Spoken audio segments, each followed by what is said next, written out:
Magpapakilala muna ako. Hi! Ako si Angelica Cam. 30 years old, single.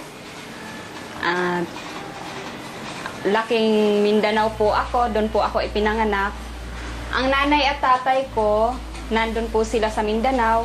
Ang trabaho ng tatay ko, magsasaka. Ang nanay ko naman ay mananahi. 4 po kaming magkakapatid.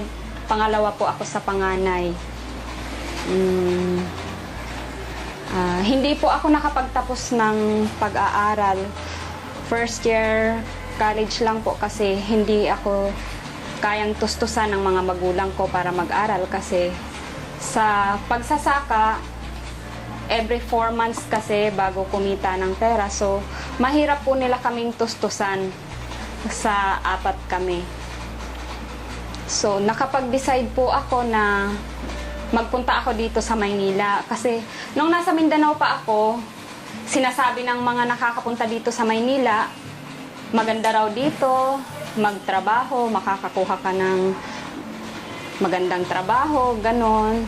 Pero, hindi ko naman inaasahan na mapunta ako dito sa mga sisters. Unang-una, dumating ako dito, dinala ako ng kapatid ko doon sa pinapasukan niyang factory.